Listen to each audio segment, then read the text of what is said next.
પુરાણોમાં શિવશંકર ભગવાન વિશે અનેક વખત વિસ્તારથી વર્ણન કરવામાં આવ્યું છે. શિવ મહાપુરાણમાં ભગવાન શિવ અને દેવી પાર્વતી વિશે તથા તેના વાર્તાલાપ અંગેનું સરસ આલેખન છે. તમામ પુરાણોમાં શિવ મહાપુરાણનું એક આગવું મહત્વ છે. આ ઉપરાંત બીજા પુરાણો કરતાં તે સૌથી શ્રેષ્ઠ માનવામાં આવે છે, જેમાં શિવજીના વિવિધ રૂપ, અવતાર, જ્યોતિર્લિંગ, ભક્તો અને ભક્તિનું વર્ણન આપવામાં આવ્યું છે. તમામ પુરાણોમાં શિવને ત્યાગ, તપસ્યા, વાત્સલ્ય તથા કરુણામૂર્તિ દર્શાવવામાં આવ્યા છે. એવું પણ કહેવાય છે કે શિવ ઝડપથી પ્રસન્ન થતા દેવા પૈકી એક છે. આ સિવાય તે મનપસંદ ફળ આપનારા છે. શિવપુરાણમાં શિવજીના જીવન ચરિત્ર પર પ્રકાશ પાડવામાં આવ્યો છે, જેમાં સંસાર, વિવાહ અને પુત્રની ઉત્પત્તિની વાતનો સમાવેશ થાય છે.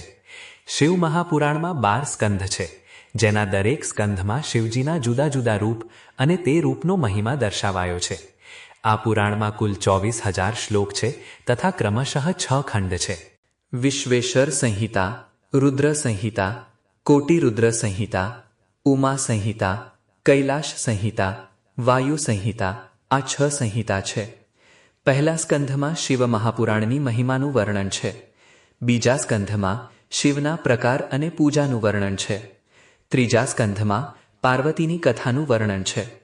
ચોથા સ્કંધમાં ભગવાન કાર્તિકેયની કથાનું વર્ણન છે. પાંચમા સ્કંધમાં શિવજીએ કરેલા ત્રિપુરાસુરના વધની કથા છે. છઠ્ઠા સ્કંધમાં શત્રુદ્ર સંહિતામાં શિવના અવતારો અને શિવની પ્રતિમાની કથા છે. સાતમા સ્કંધમાં 12 જ્યોતિર્લિંગની કથા છે. આઠમા સ્કંધમાં મૃત્યુ અને નરકનું વર્ણન છે.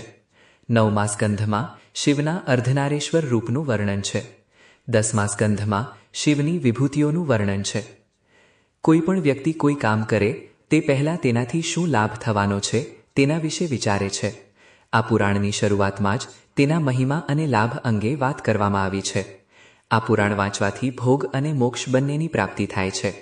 અજાણતા કોઈ પાપ થયું હોય તો તેની મુક્તિ પણ આ પુરાણ વાંચવાથી થાય છે. આ પુરાણ વાંચવાથી મૃત્યુ બાદ શિવજીના ગણ વ્યક્તિને લેવા માટે આવે છે. શ્રાવણ મહિનામાં શિવપુરાણ વાંચવાથી અનેક લાભ થાય છે.